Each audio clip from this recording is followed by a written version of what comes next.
Monkey Tail! Hello and welcome to another edition of the Monkey Tail podcast. I am your host, Bruno Pinto, and with me as ever, I have my friend slash co-host, Mr. Marius Dunkley. How are you doing, sir? Good morning. Yeah, I'm good. You threw me off with your little smirk just before you started. I have to do the old. It's like it's starting the tape. Like you go like this, and you're good to go. For all our podcast listeners, we do have a YouTube channel. It's Monkey Tail UK on YouTube, and you'll be able to find us. We now we don't stream live on YouTube currently, but we do upload the video on YouTube once the podcast comes out as well. So if you want to see our beautiful faces, that's where you can go and see them. Yes, we are on YouTube, and you can see my little move to the side as I start with a hello. Hey, but why don't we start as always with a question like we normally do? And Martin, King Chief Master of the questions, is back with a question, and his question is: if you were a gaming console, what gaming console would you be and why? Marius, do you want to start this one? Go on then. I mean, it's Sega Mega Drive, isn't it? It'd be a Sega Mega Drive. Okay, and why? Absolutely. Well, because it's old school, and I'm all about the old school. I agree. It's of the 90s, and I am definitely. I think reached its prime in the 90s. I think Yes. just like I me. mean, you were born in the 80s, but yeah. But I actually wasn't. I snuck into the 70s. oh yes, yes, that's right. Yes, I was yeah, born yeah, in yeah. December, wasn't I? So Yeah. just right at the end of the 70s, Yes. I got in there. When Alien came out, it was When Alien came out, 79, yes. No connection. No connection, no, definitely not. It reached its prime in the 90s. It's still going strong now. It doesn't give up. Like no Mega Drive has ever broken. Yeah. They all still work. Yeah, I mean, I love. I mean, my answer is different, but while we stay on yours, I love your answer. First of all, you came with lots of attachments as well, because you have the Mega CD, you have the 32X, I want to say it's called, because they go CD-ROM and then they go back to cartridges, which is just mind blown. And you had only 2 controller ports, but then you could get attachments to make 4. I'm sure that was a thing as well. There was at least 3 revisions of your console, at least. Yeah. So that's a great answer, and surprised. I thought you were going to go for something like a Spectrum or something. So I am surprised you went to Mega Drive, which is a great. Technically not a console, so I would. But oh, I see. That's why. Before I move on to mine, we have Danny on chat. Hi, Danny. His answer is the N64. If you want to maybe type in why, while I go for mine, there, Danny. Okay, mine is the Dreamcast, and I'll tell you why. You knew I was gonna go for the Dreamcast, yeah? I almost went for Dreamcast myself. Yeah. I'm the Dreamcast because is it the best console? No, yeah, but it was years ahead of itself. It was too. In fact, it failed because it was too forward thinking. Yeah, completely misunderstood and a massive failure, really. But arguably the best console of the of the era when it came out, I think. Stupid controller, you could take the thing off and play Tamagotchi on it and everything. It was just crazy. But yeah, I'm the Dreamcast. That's I think that'll be my answer. That's other good answers I think would have been available as well. GameCube you can carry everywhere. GameCube. Did you have a GameCube? You never had many of the Nintendo consoles, have you? No, I didn't really have any of the early ones. No. The latest one you have is the Wii U, isn't it? That's the one you had. Yes. But yes, okay, that's our answers. And why don't you either put on the comments below, or if you're watching this on YouTube, what your answer would be, or send us an email at podcast@monkeytail.co.uk with your answer. What console would you be and why? Would you be a handheld? Would you be is Spectrum a console? Well, I agree with Marius. The answer is no, it isn't. But It's not. It doesn't. Don't tell us Spectrum's a console. right. We'll move on then to our next segment, which is the segment we like to call "That Looks Interesting," and this is basically the video game news. That's anything we read about video game culture, which we thought was interesting this last couple of weeks. And I'll start, if I may, with Microsoft. Microsoft has had, I mean, since we last did the podcast, that is, because I know our schedule is a bit all over the place, but since we last had the podcast, Microsoft has had a very nice couple of weeks. So they've finished acquiring ZeniMax, Bethesda, and all the other studios. That's now done. And now that they've finished and they've actually acquired them, they can actually come out and say what they mean, because they had to be a bit coy before, because it was still all under review, and they pretty much said anything under contract we're gonna honor, but after that, no, none of our games are coming out on the which we knew was gonna happen. Never gonna be any other way, was it? Why would they do it? So I think the next Fallout, next Skyrim on Nintendo, on Sony, I think you can forget about it. That's not gonna happen anymore, because there was some talk. Oh, maybe they will. I think that was pretty much like in fact, what they said is our games are gonna be coming day one on places that have Game Pass. So unless Sony allows Game Pass to go on the Sony console, which, by the way, if they did, I think Microsoft would absolutely snap their hand on that. Yeah, sure. You know, if why wouldn't? Exactly. So unless Sony allows them to put Game Pass in, they're not going to be getting any of the Bethesda games other than the ones that are already in, which I thought was interesting. But on top of that, so they then obviously released, I think, 20 odd games from Bethesda onto Game Pass as well. Some really good ones as well. Some ones that I definitely want to go back and try. And they also now just brought in EA Play, so there's another like 60 games from EA that just got added to the service as well. They just I think that's been on console for a while. It's just been added to PC. PC, that's right. Yeah, I'm talking in terms of the PC, which is obviously what I play, and then that's pretty much it. I mean, there was also I think you heard something about Square Enix with their Marvel game, whatever it's called, Agents of Doom. I'm gonna say that it's not called that, but let's go with that. Avengers, that's the one. Agents of Doom. Where am I going with this one? There was something on Twitter where they were explaining how to get the newer version on the PS5 and on the Xbox series of games, of consoles, and they were saying on the PlayStation you need to have the PlayStation 4 version installed, then install and make sure it's the latest version, then install the PlayStation 5 version of the game, make sure it's the latest version, and then you can transfer the save and then transfer the save across. But if they're not the same version, you can corrupt the save and all of this. And then this is on their Twitter. And then and for Microsoft, just install the game and press play, because it transfers everything automatically. So again, their smart delivery as well had a good week as well, showing how console friendly they are. One more thing on Xbox before we move over to Sony, because the news is all about the two this week. There was a leak in Italy. Have you heard about this? About the Microsoft with the VR implementation? Okay, so there was some beta tester in Italy that was doing some testing on a console, and he took a picture of in Italian, pretty much saying VR headset not connected. That was on the actual UI of the Xbox. Now, Microsoft, they came out and said they didn't deny that's true. What they said is it's not our VR is not our focus at this moment. But they changed their tune. Remember when they said that there was no VR headset coming out on the Xbox? Now that's what they're saying. I think, and I'm calling it now. Yeah, they're gonna try and take that from Sony as well. I think they're gonna come up. But I think they're going to do what I predicted 2 or 3 years ago, which is they're just going to allow something like Oculus to work. Yeah, I don't think that. I'm not convinced Microsoft will do their own headset. I know, but I think they'll just go something like Oculus, Oculus, whatever. You can just connect it to the Xbox. Boom, there you go. I'm calling it now.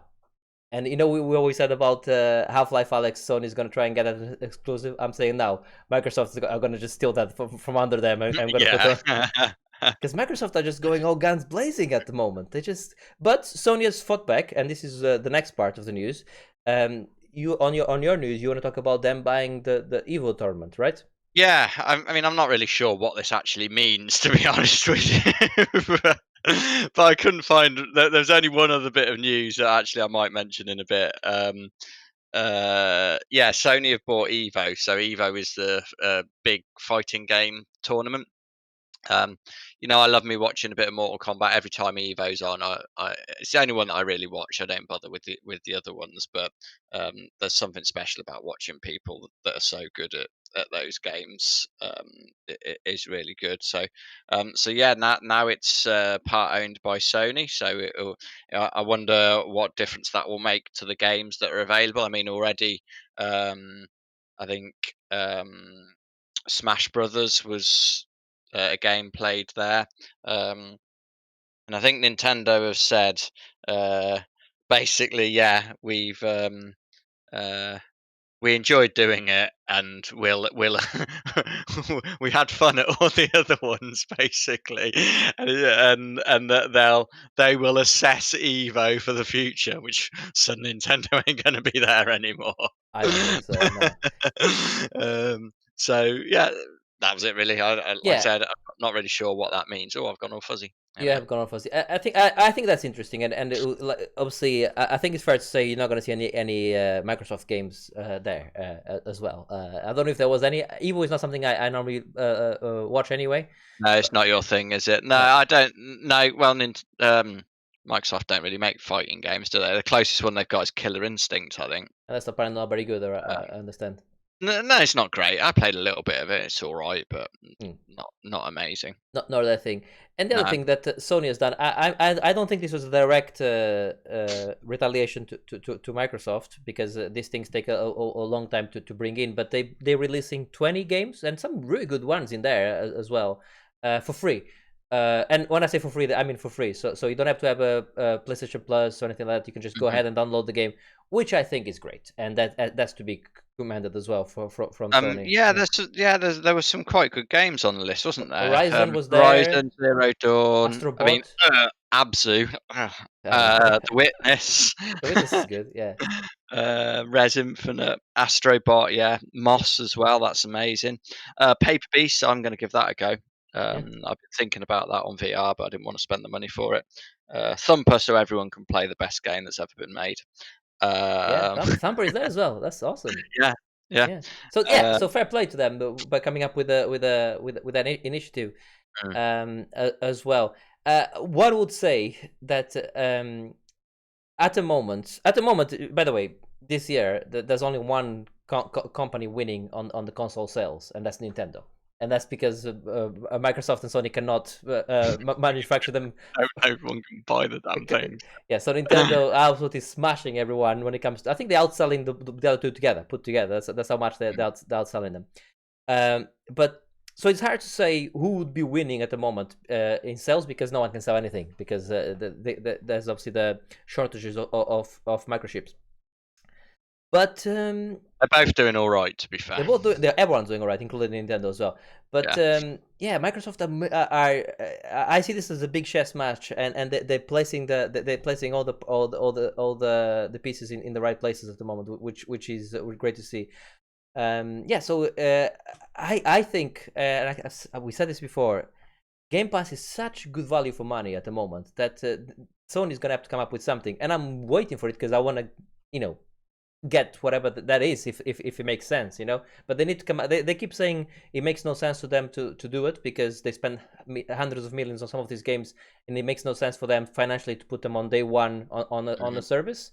But so does Microsoft. Microsoft also spends hundreds of millions on these games. It's two completely different businesses, and Microsoft, just like their pit of money is vast compared with what Sony's got. They can take the hit.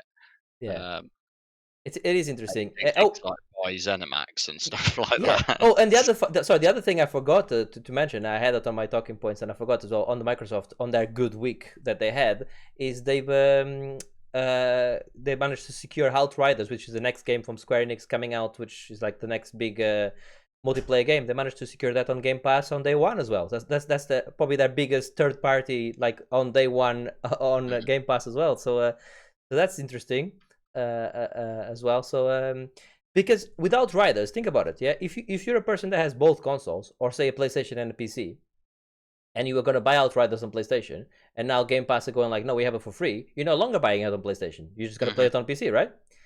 So that's taking away from the PlayStation sales. So because and this is it starts going as well. If they start picking off some of these big third parties and just offering them for on day one on their system, that's going to affect people buying it on the other platforms as well. So it affected two ways. So it's really interesting. I just I want popcorn, and I'm just really enjoying this. Hey, but who's winning? We are winning. That's who's winning on this. Like with the games for free on PlayStation, etc. The competition always brings out the best. It does. What we like. So just one of the things, Sony as well have also, they've revealed the new controllers for the new PSVR. Yeah. Looking a little bit like the Oculus ones, I think, from memory. I haven't used the new Oculus ones too much, but I think they look quite similar to those.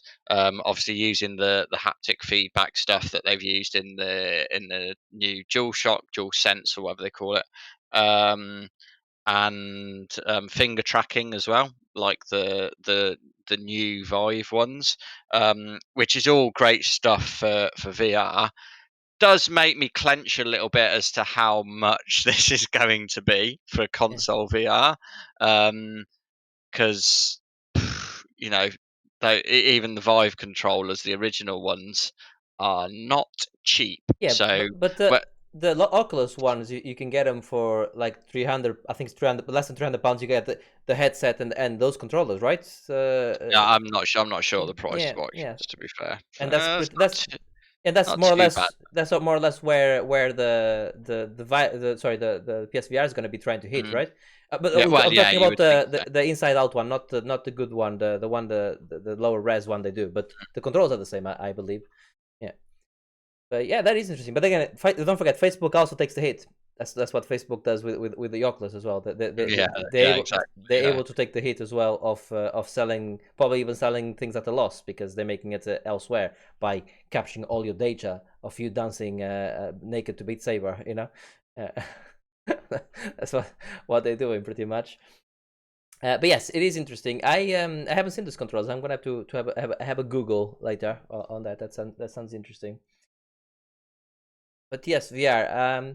It's coming to the point where, not yet, but I think in the near future, in the next year or so, I do need to upgrade my VR headset. I mean, it's served me right. It's served me right all these years. I've had plenty of use from it, and lots of fun, and nothing beats the early days of VR when I would bring people around and show them VR for the first time. It's just it's the best. It is the best thing about VR, isn't it? It's having it's that those new experiences when it's all new and you've never seen it before. And it's I love it. And with especially with the Vive, it's always the trick of throwing the controller at them when they have the VR set on and they just catch it in VR and they go like, "What the fuck just happened?" Yeah, that's so good. But it served me right, but the screen door effect on it, especially on the early Vive, is not as good as some of the new things you can get. So no, I don't know when. Maybe when the next big game comes out, for I might start thinking about an upgrade. We'll see. I mean, Index, is that what you'd be thinking? That's what I'm thinking. Yeah, the Index. Yeah, that's what I was thinking before. The thing is, I really want the PlayStation 5, but cannot get one. I really want a new graphics card, but I cannot get one. You know what I mean? So maybe maybe something else. You cannot buy anything at the moment. It's crazy. It's scalpers are buying everything. It's absolutely ridiculous. I don't know when we're gonna be able to buy a PlayStation 5. I want to play that Ratchet and Clank, man. I want to play that Ratchet and Clank when it comes out.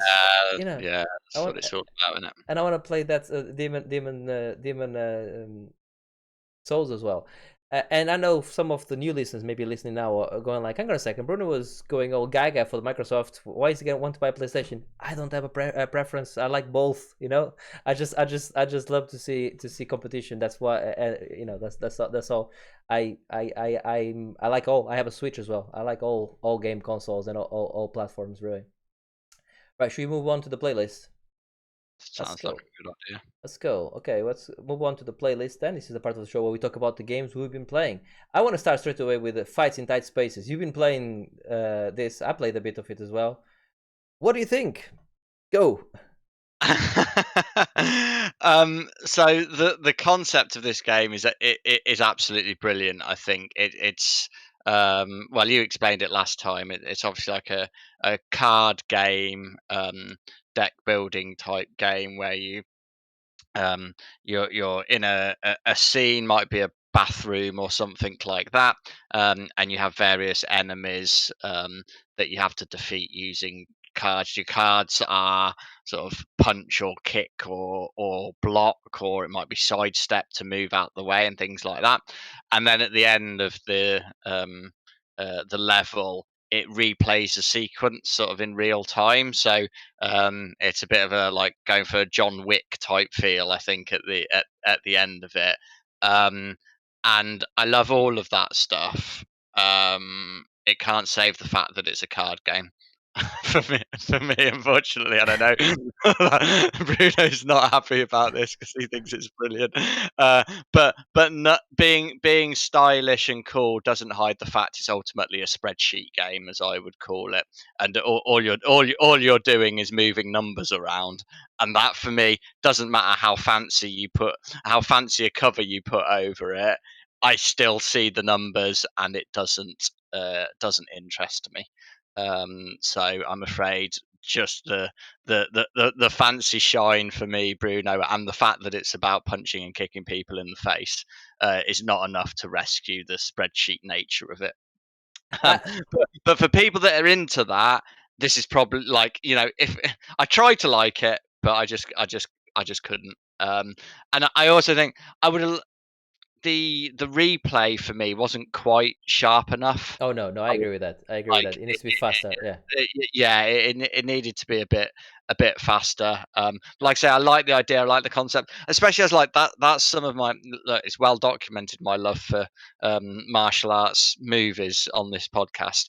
And two of the things that I love the most in martial arts movies is like when Jackie Chan like gets step ladders out and shit like that and starts doing cool stuff with them, and when people are fighting in really enclosed spaces. I absolutely love it. So I really like everything about this. I understand why you recommended this for me, because everything about it is the sort of stuff that I love. It's just it's the fact that it's the card game. I, Just didn't do it for me. I'm sorry.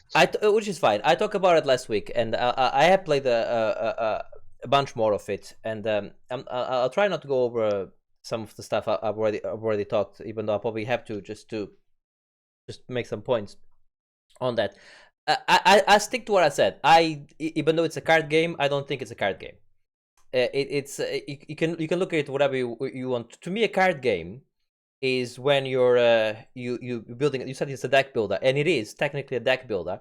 But to me, a deck builder game is when I'm playing something like The Witcher's. I'm forgetting the name of The Witcher's own Gwent. When I'm playing Gwent, I'm upgrading cards and I'm putting that cards into my deck and I'm swapping cards out and having a specific deck that I go and fight with that deck, and then when that finishes, I might win a card or whatever, and then I swap a card out and I upgrade the card, and I'm building my deck, and that's what deck I take to my next fights. This is not what this game is, because whenever you finish the game, you start again with the same deck again. So I suppose that's a fair point. Yeah, Deck build, probably the wrong no, terminology. but you are building the deck on that run. But to me, the fact that it's a card game, you can remove the cards, and it's to me that those are just your moves. That's all it is, because that's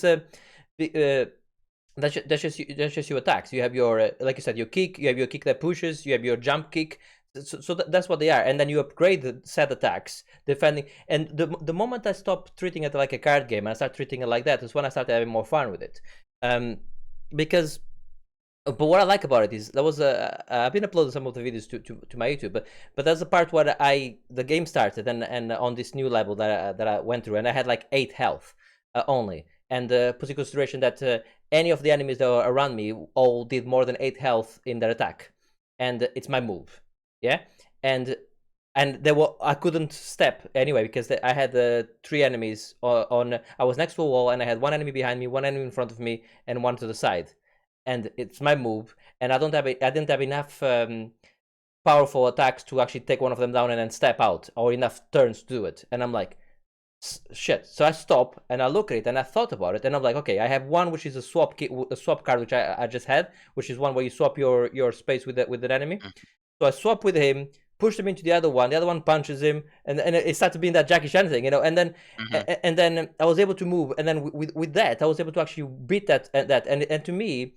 it's nothing to do with the card game. It's very much a board game. Which I know you don't like either, but it was a chess match. It was me using my resources to the advantage, and making, not just thinking about my moves, but thinking about my move versus what the enemy is gonna do.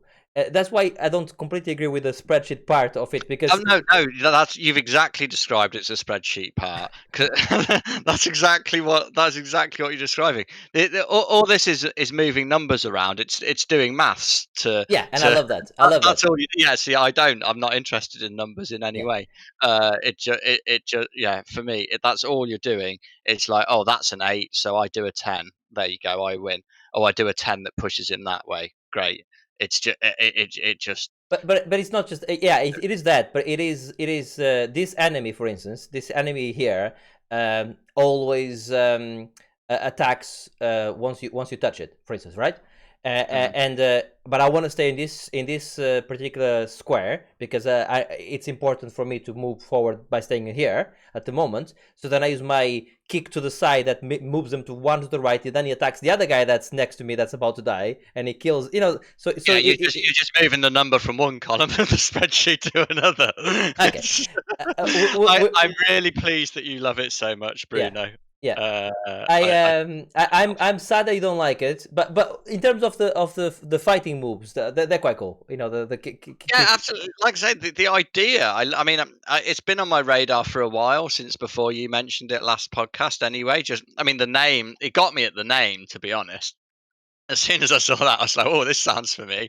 And then, I've been cautiously optimistic that maybe this is the card game that was gonna get me, because like everything else about it is I'm all about everything else, but like style doesn't cover the mismatch in game mechanics to what I enjoy. I'm afraid I just don't enjoy that type of game. So.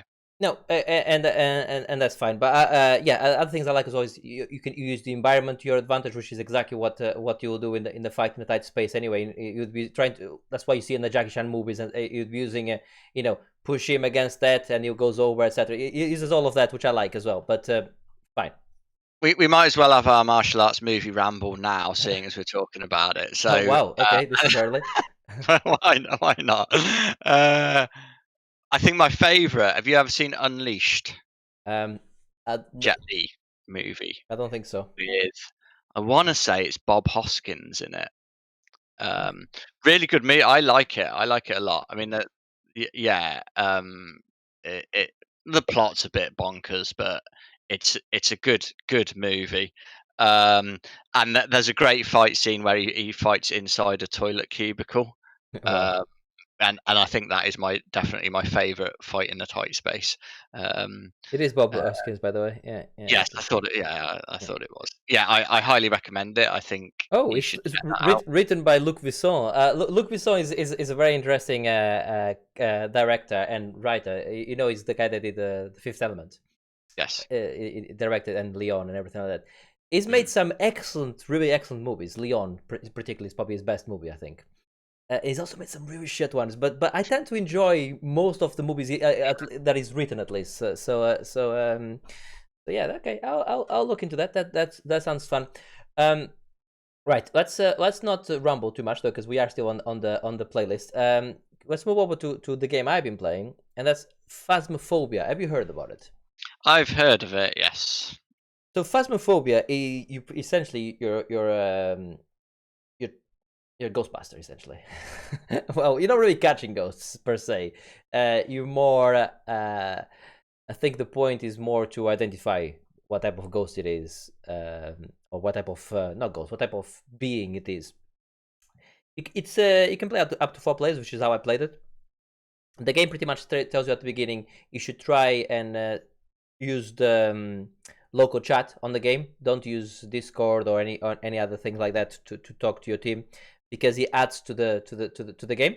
So especially when you're inside the house and you're trying to find out where this being is or what's happening, and then you get separated from your teammates and you cannot hear them anymore. It's really good. Also, if you make a lot of noise, the being can hear you. So, and also it allowed me to go behind my teammates and keep saying, "I'm behind you."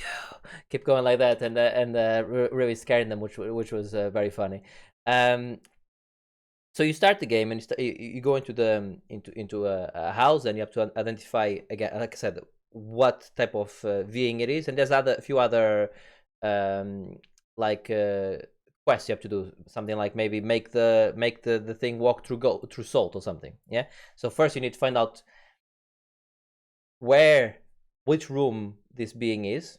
That's the first thing, and then you can do things like place a camera there, like put like night mode on, turn the lights off, and then go back to the van, and then if you got the right room, you might see it coming out, and you might identify it that way, or so.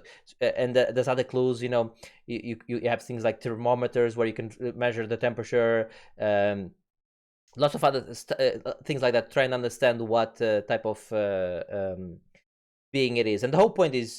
Just to clarify, the being is AI controlled. Or Yes, is the being AI controlled. But depending on what being it is, it really how you deal with it is the thing. So identifying it quickly is important. But you're in the house sometimes, like as I say, you're all in the house, and sometimes the lights go off because the being just went and turned the generator off, and now he's hunting or something because your light starts flashing. He's hunting. Then, oh shit, no make noise because you don't want to make noise. So he hears where you are, but you need to try and communicate with your team to try and see what's happening. So that ensues a lot of fun moments. Like you go on the radio, I don't know, something like, "Hey Martin, can you go and turn the generator off?" Fuck off. I'm not moving from where I am. That type of stuff. It's it's just as a co-op game, it's a lot of fun. And when you die, you can no longer, you can still hear your teammates, but they cannot hear you because you become a ghost yourself. So you can haunt them. You can pick like cans and just throw them in their face. So you can add to. Whenever I died, I was just trying to scare them. They were like going slowly inside the house, and then I just throw a can at their face, and they just jump back and stuff like that. It's fun. It's just a game to fuck about yeah, it's one of those. As I talk about it, I realize I'm probably not giving it enough justice of how fun it is. It's one of those. Go and have a look at somebody streaming it, or look on YouTube, because you'll see how much fun it is. But it's one of those. I think it's only fun if you can get a team together. I think it wouldn't be fun if you're playing on your own. It just wouldn't. Yeah. I don't think it would be that type of game. Also, if you were playing with Discord on, it wouldn't be as fun because something like if I died already, I'm like, oh, it's definitely this type of ghost because of this and that. So if you haven't got that communication because you're dead, it adds to the atmosphere and to the gameplay. Yeah, it's one of those.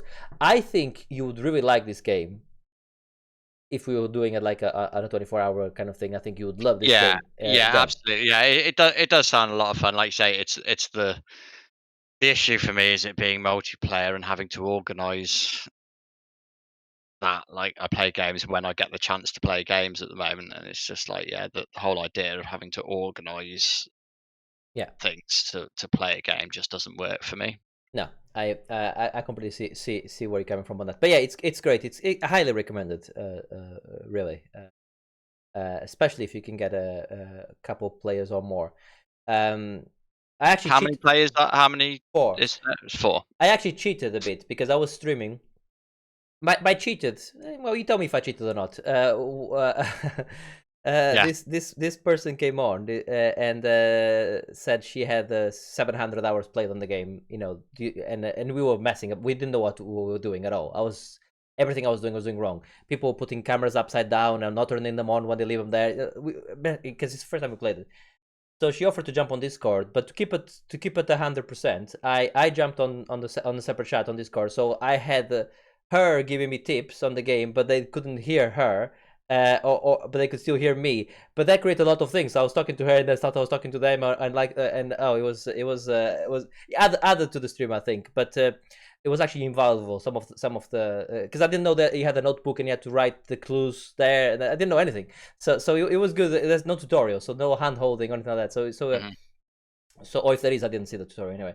But I did cheat ever so slightly on that. But I think added to it. It was fun. Right, let's move on. You've been playing Donkey Kong again. What is happening? I'm back on Donkey. I mean, that's not a big surprise, is it? No. But yeah, so I'm back traveling to work again, so I'm commuting again, which is giving me more uninterrupted thinking time. And during some of that thinking time, I just for some reason Donkey Kong popped into my head. I started thinking about Donkey Kong. It's like, yeah, I'm gonna have to give it another go. And I've had a fucking breakthrough on Donkey Kong. Wow. I still haven't. I haven't beaten my personal best score, but so part of the reason that I sort of slowed down my Donkey Kong playing is I was beginning to feel that my top score was a bit of a a lucky run, which it certainly was. I did really well, particularly on the first life. And I was beginning to think I was never going to be able to top that, and that was as good as I was ever going to get at Donkey Kong. But now I've thanks. I actually got checked out a YouTube video. There's this guy. He's like he actually like has written a bit of a manual, a guide for playing Donkey Kong. But there's an elevator level where you have to dodge these springs, and on the level 4 version of that, it's just really difficult, and also depends on like random number generation as to whether you're going to make it, depending on where the springs go. Basically a spreadsheet, right? No, very different. Sorry. Very different. The calculation is, yeah, but I don't need to get involved in the calculation. I'm just, it's very different. I don't need to get involved in the numbers. The numbers are just there in the background. That's why it's different. Yeah. All video games are spreadsheets ultimately. Here we go. And yeah, this guy, like, having it described how to get past that, I've always found very difficult and haven't quite got it. But he's now done a video guide for it, and I was like, right, okay, I understand a bit how to do this now. And so that has taken out a lot of randomness of my runs, whereas before, like, I was relying so much on luck to get past those, and it was just if I was lucky, I was lucky. But I mean, there's still an element of luck involved, and I certainly haven't mastered getting past that stage yet. But I can do it more consistently now. So whereas a 100k run was relatively rare, I can now every play session I'm getting at least one, if not two or three, Wow. 100,000 plus runs, and I've come within 30,000 of my personal best score. So I'm knowing I have the capability now to get past that. And yeah, look, it's Donkey Kong in it. I love it. There's just something about that game. There's so much going on with it. It's brilliant. I'm throwing a club at you. At the moment, a second. Club. Okay, there you go. Throwing a glove at you. I'm telling you this already because I haven't had the chance to do it yet, but it's something which I am going to do this week because I've been doing lots of shorts on YouTube, and I thought, what game can really show itself in less than a minute and in a vertical thing and still look fucking cool and show some skill? Mirror's Edge, right?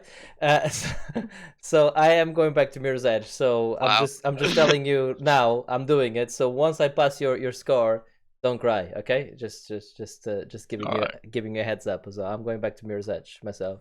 Talking about going back to old classics. But staying on the going back to old classics, or new in this case, but old.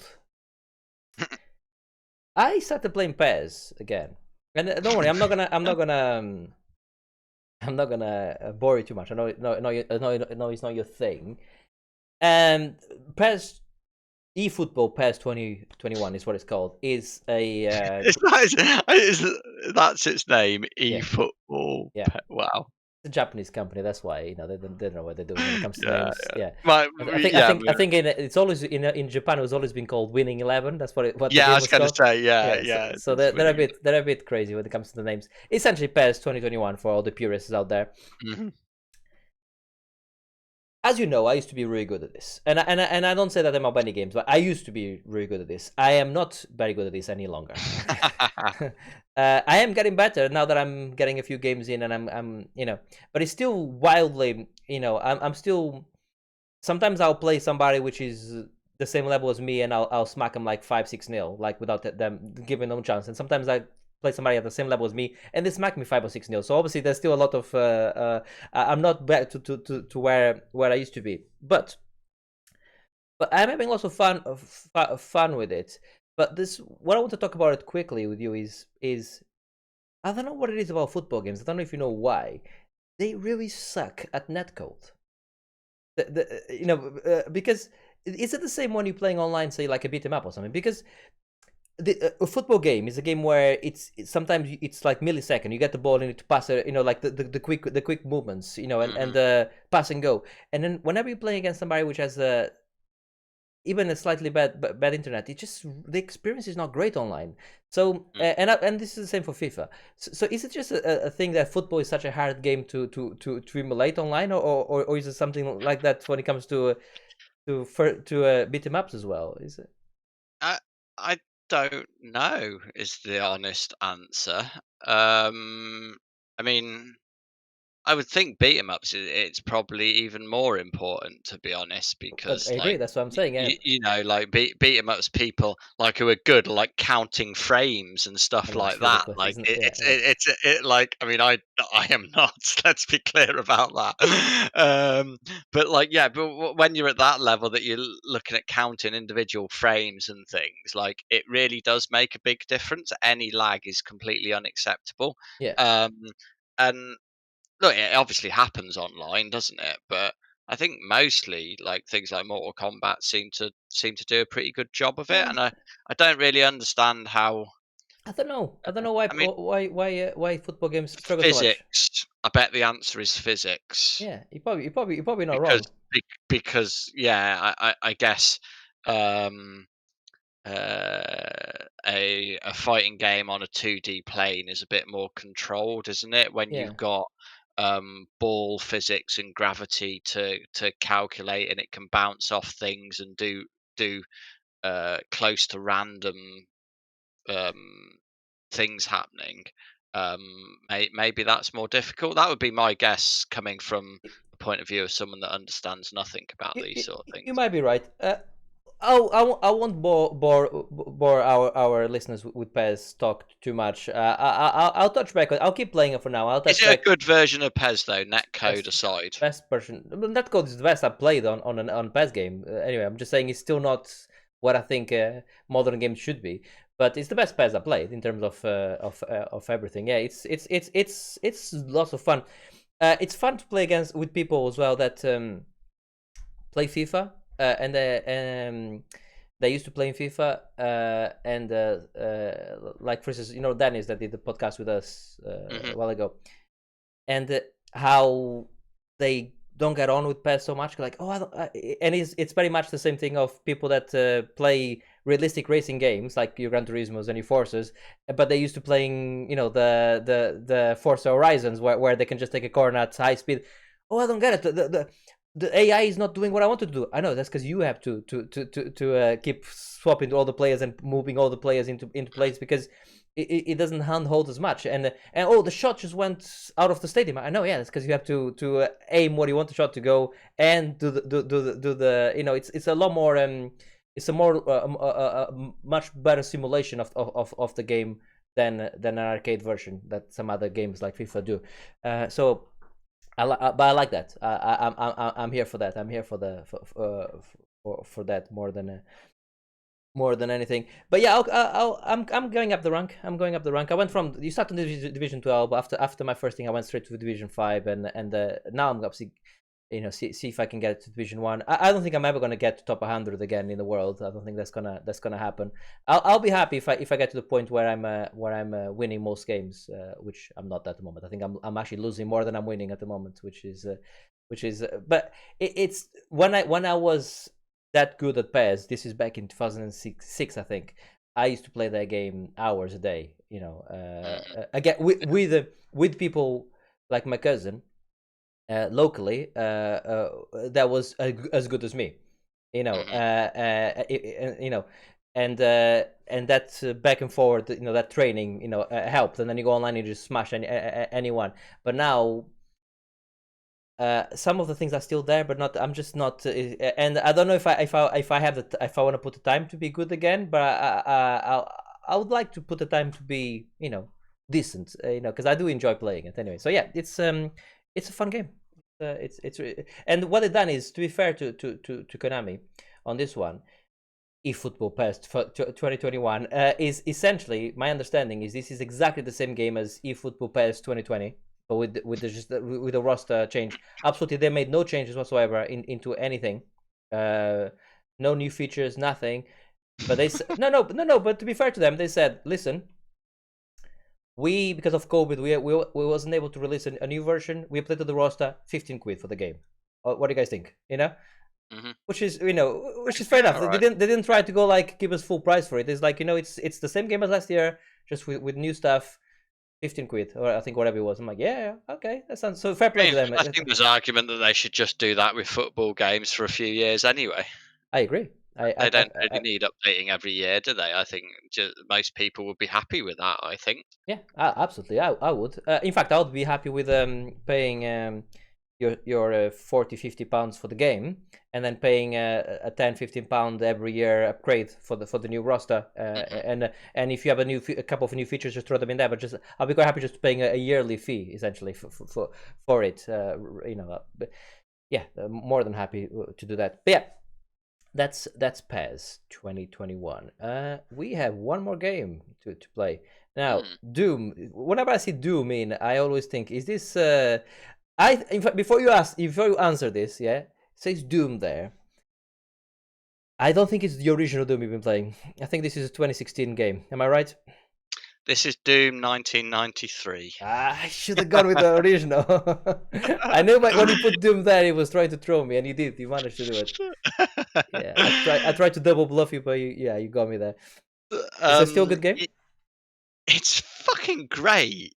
Mm-hmm. Like, so as you said, like, Microsoft have now slammed a load of Bethesda games and onto Game Pass, and I saw them all there, and I was sort of, I'm not a huge fan of their stuff, to be fair. I think they're really well made games, but a lot of them don't speak to me very much. I guess like the id ones do, but like the more sort of full on Bethesda ones are not. Yeah, in fact, I would go as far as saying is the Bethesda ones are the only ones that don't appeal to you, because I think all the Arcane Studios ones you tend to like. I think you liked Dishonored, didn't you? Yeah, I like the first Dishonored, but not so much the second. The second, not so much the second, and yeah, like I'm not super into or excited about those games. What about the FPS one you like, the Nazi one? You like that one? That's yeah, Wolfenstein. Yeah. So, I think it's mostly the Bethesda ones you probably don't like as much. Yeah. Which is fine. Indeed. Which is fine. And I thought, yeah, you know what, Doom's there. I thought about playing it a while ago. So the Dev Game Club podcast did a series about Doom, and at that time I thought about playing it, But I thought it was really expensive on all of the platforms. How much was For, it? for what it is, I can't remember, to be honest, but Yeah. I know And for a it game was like that, it, anything higher than £3 is too much, probably. yeah, exactly. I think it might have been about 7 or 8 quid, Yeah. something like that. And I thought for a 1993 game, sorry, I'm not going to do it. And I did try emulation, but I had some issues with that. And you know how it is. If the effort outweighs crosses over my line and outweighs the reward I'm likely to get for it, I don't bother. So I was pleased to see that on there. And my God, for the like, it's so good, that game. Still, it's just like, I mean, obviously now it's clearly very dated and visually, and like he's like a dog, he can't look up. Um, Isn't and that a myth that dogs cannot look up? uh, I only use it because of Shaun of the Dead. Yeah, yeah, Whenever I have an opportunity to drop that in, yeah. I like that. So like, but I mean, you do have enemies on different levels. You just aim in their general direction, and it will shoot them if you're in line with them. But yeah, so like based on what we're used to now, that is quite weird, not being able to like look up and down and Yeah. just looking left and right.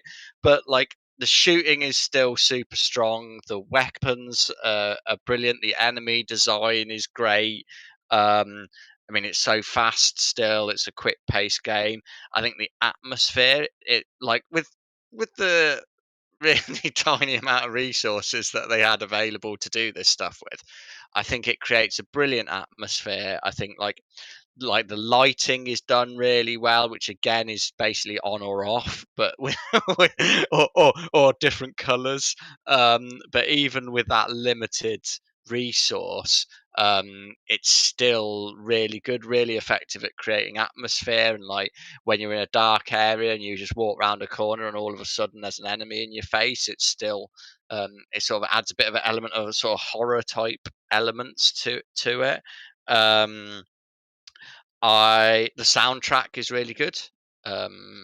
Again, I think the music, obviously John Romero, if you've ever seen him, is clearly a rock dude. He absolutely loves his heavy metal and shit, and it just fits perfectly with the game. Um, I love the little touches on it, like the face at the bottom of the screen that you've got that shows your health. It gets all blooded and battered when your health goes down. He has an evil little grin when you pick up a new weapon, like he knows he's going to do some nice damage with this. I think my only complaint with it so far, is that it allows for inescapable deaths. So, for example, you can fall into like the pool of toxic goo, and that's it. You just have to wait for it to take all of your health. You just have to sit in the pool and wait for it to take your health down to 0 before you can start again, sort of thing. Yeah. Um, and fuck rockets. Um, this is my problem, not the game's, to be fair. Um, I just can't handle with fucking rockets in first person shooters. Every single time I'll shoot into a wall right in front of me and kill myself, or shoot an enemy point blank range, kill myself. It was the same with like GoldenEye, every other time splitters, give me the rocket launcher, I'm fucked. I like the rocket launcher. Yeah, I don't. I remember getting a very angry, and I'm saying a very angry message on Xbox Live when I was playing Halo from this, probably I'm assuming a fat kid in the basement, when he said, "You don't deserve to be a captain," because I was like quite high on Halo. Yeah, you use noobish tactics like jumping around and rocket launcher. I'm like, killed you, didn't it? Call it whatever you like. You know, you didn't kill me once, man. You just kept dying with the rockets. So call it noobish, whatever you want. I like rockets, but I hear what you're saying. In PUBG, they have a sort of, I forgot what it's called now. Some sort of rocket launchers over, but it's a bit more basic. And I killed myself a couple times with that thing. So Yeah. it's I not. just can't. Every time I do it, like I just, yeah, I can't handle it. I always forget and kill myself. Oh, cool. But yeah, I've finished the first episode, and I'm gonna keep playing. I might even run through the whole series of Doom. I'm enjoying it that much so far. Good. I am thinking about playing. I've had a couple ideas of things I've been doing. Like I'm really enjoying my editing at the moment and putting stuff on YouTube. I've started this new series. I've only done one so far, but I really like it. Which is I call it my troll series. Yeah, which is I do comparison of two games. Right. Say something like I've started with PES versus FIFA. What I do is I show PES, a bit of the PES like 2021, and then I show FIFA 97. You know, so I'm really enjoying that. So I want to do more stuff like that, like Forza versus Gran Turismo. So you do Forza, and then that shows Gran Turismo like the one on the Mega Drive. I'm really enjoying doing that. And then That would be impressive. huh? That would be Not on impressive. not Mega Drive, on the PlayStation. Yes.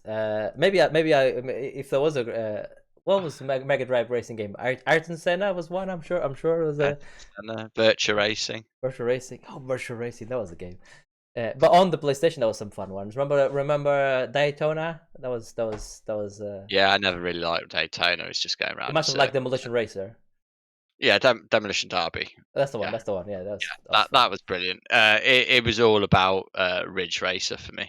Great racer. Fucking Yeah. love me some Ridge Racer. I want Speaking of more Ridge Racer. speaking of, I mean, I would like more Ridge Racer. One I used to always liked was Need for Speed, and now that the EA plays on Game Pass, there's some Need for Speed titles that I haven't tried yet. I might give one or two a go. You know? Yeah, I think it's a bit hit and miss. I would very much check reviews Check before reviews playing first, a yeah. Need for Speed game. Yeah, because I know like some of them. I think the quality is. I know, but yeah. To my point, I am looking at some older games to do the comparisons, either funny ones or actual ones. Like a Doom one would be great, just showing Doom and then Doom the new one as well. Rather than being so yeah, that's I'm enjoying doing that at the moment. But yes, I at the moment with the lack of games coming out. Yeah, going back to some older games is fun, and Doom is one. I played Doom in the piano. You know that? Oh yes, Remember? Yeah, yeah. I I've actually remember played seeing Doom. it, yeah. Well, you played the piano and moved the Doom guy. What's his name? Doom guy. I'm I gonna think Google it it. is just Doom Guy. Yeah. Yeah, the Doom guy with play with the piano keys, which was pretty awesome. Mm. Right. Okay. So that was the playlist, and that was Doom, the 1993 one, not the 2016 one. Let's move over then to the Why Don't You, which is the part of the show where we give you a recommendation of something to do, read, watch, eat over the next couple weeks. Marius, you can take it over. You can go first. What do we got for us? Okay. Yeah, I'm doing my classic thing of recommending something from years ago that everybody has already seen, um, and that is Killing Eve. Mm, So it's a BBC. Oh, look at me! I'm getting food brought to me. That's good, wow. isn't Hello. it? Yeah, Killing Eve. It's a BBC series, um, and essentially it's about this woman called Eve who works for like MI5 originally, I think. But then she's on the trail of this female assassin and sort of gets promoted into this sort of secretive team division in MI6, and they're after this assassin, and the two of them, this assassin and Eve, have this sort of weird relationship and sort of respect for each other, and like yeah, it just sort of follows them round and follows this story. It's really funny. Like it's very much dark humor. The girl who plays the assassin Villanelle, what's her name? Jodie Comer, is it? I think. Yeah. I think that's her name. Yes, Jodie Comer. She's brilliant. Like she does this amazing Russian accent. In fact, she does all sorts of accents through, and like each one is absolutely brilliant.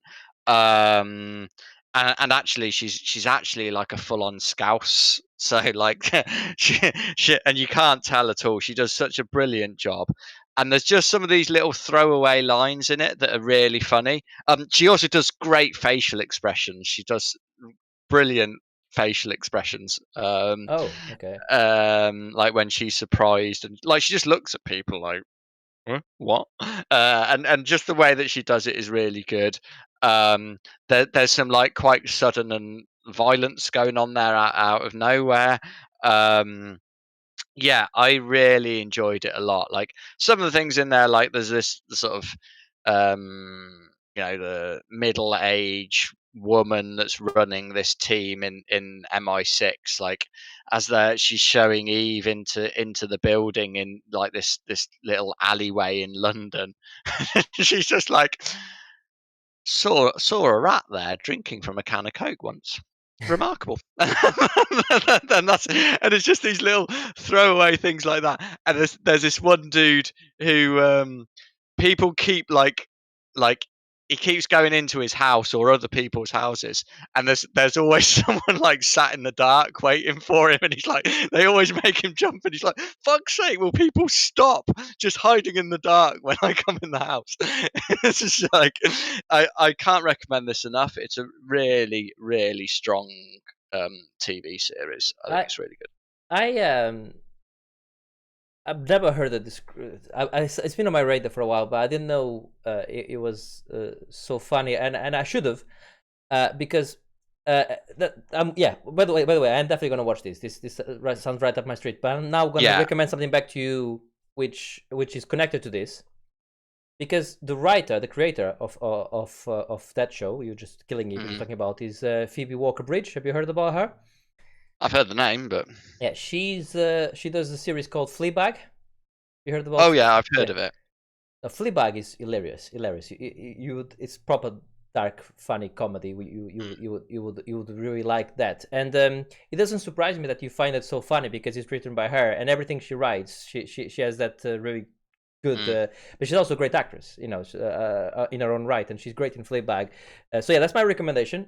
Watch Fleabag, because they're kind of like connected as well. Well, not kind of, they're very connected, being that it's the same writer for both. The only difference is obviously she writes and stars in Fleabag, whereas she only obviously writes on the Killing Eve, I believe. I don't know if she stars on it. I don't know. But that's my recommendation. It's watch Fleabag. It's on Amazon Prime anyway. So if you have Amazon Prime, it's you can watch it. Where is Killing Eve? Is on?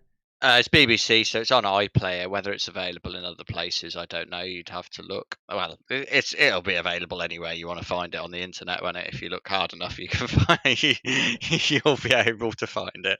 But iPlayer is the most obvious place to get. I don't have iPlayer. iPlayer is one of the only things I don't have. It's iPlayer. I have a few other ones. I'm sure I'll find it. You'll be able to find it. I'm sure it's on Netflix. I want to say it's on Netflix, or it's on anyway as well. I'm sure it's on. I'm not sure. I don't remember seeing it pop up on Netflix, but maybe it is. It's one of those. I know Netflix has a lot of. They have some BBC stuff. Lots of BBC stuff. Yeah.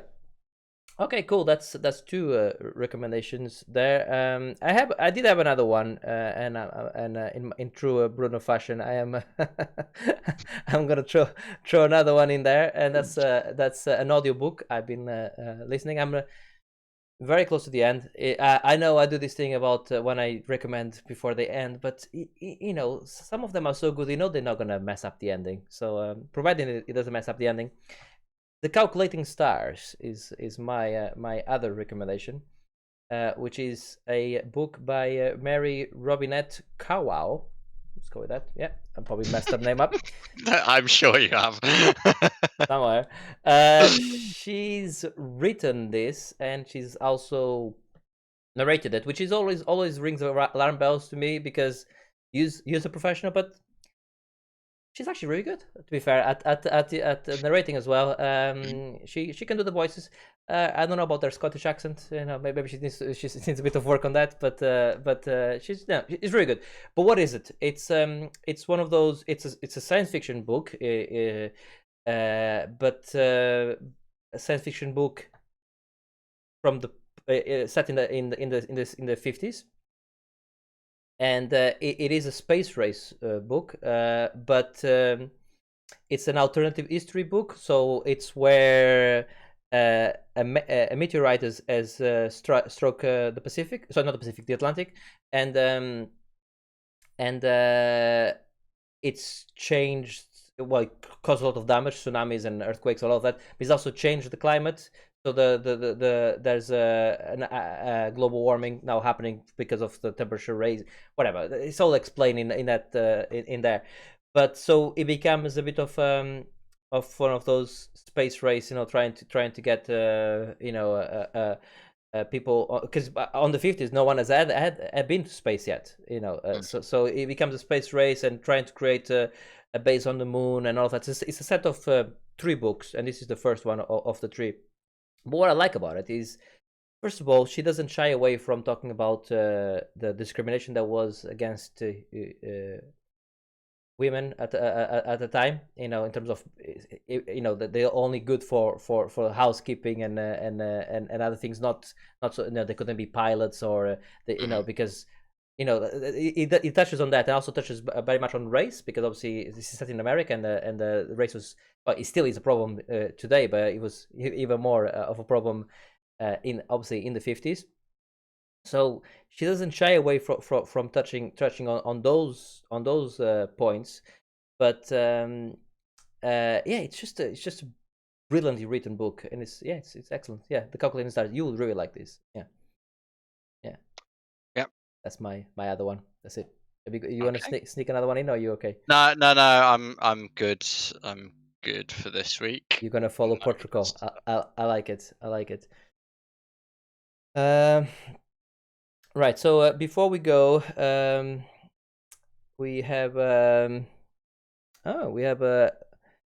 Shatkar. Sorry, I'm passing your name up as well on chat, saying there's a torrent for it. I mean, yes, there probably is a torrent, but we don't recommend torrenting anything. Wink, wink. You should always buy the stuff. Wink, wink. But no, it's available everywhere. He's saying that City Hill was a really good show as well, with Kevin Bacon. Yeah, I've heard about City Hill. Have you? Is that on? I've not heard. No, yeah. I've not heard of that one. Yeah, but I like Kevin Bacon. I like Kevin Bacon a lot as well. I like him in the EE adverts, even. So much I like him. I even like him on the adverts. It's how likable he is. He's yeah. Oh, no, it's apparently a bit like The Wire, taking down armed truck robbers. Ooh, okay, that sounds good. Sounds up my street. Yeah, we'll because there's a recommendation there as well for everyone else. City on the Hill. I'm gonna add that to my watch list for sure. But yes, that's our recommendations for this week. We'll be back again in a couple of weeks with our podcast. If you want to get in contact with us, you can do so by emailing us at podcast@monkeytail.co.uk or hitting us up on Twitter @monkeytailuk as well. Leave a comment if you're watching this on YouTube. Leave a comment there. If you're listening to this on as a podcast, leave us a like or leave us a review. Tell a friend. All of those things help us grow and reach wider audiences, and we really appreciate that. Yeah, and like I said, get in touch by email. That's great. We answer every single email we get. That's easy because we don't get that many. If we were getting hundreds, the last one we answered was from Ben, wasn't it? The last one was not from Ben. Okay, it wasn't from Ben. It was from Ben's girlfriend. Yeah, that's right. So yes, do send us an email. We do appreciate reading feedback, however good or bad it is, in Ben's ex-missus. I mean, it was good feedback, but it was it was telling us off more than anything. That's what I'm saying. But we appreciate anything. Specifically you. It was telling you. Well, it's one of those. It's one of those. We've done many things about it, but I still think it was completely taken out of proportion. But never mind. No, it was correct. But let's move on. Let's not start that again. I'm not. I'm moving on. Look, this is me moving on. But in the meantime, stay safe, stay healthy, and try and be nice to each other. And we'll be here next time to try and entertain you with our rumblings. So yeah, in the meantime, I've been Bruno Pinto. I've been wondering whether my wife deliberately bought me this crumpet at a time when I can't eat it just to torment me. I haven't had a crumpet in years, man. Is that No, still a nor thing? have I. That's what I'm really excited. To be honest, the last 10 minutes of the podcast, I haven't really been listening to anything. I've just been thinking, I want to eat that crumpet. Can I put myself on mute and do it on the podcast? But I held off because I did give some serious thought to it. Good job on holding off on the crumpet there. I'm sure there's some crumpet related title for the podcast.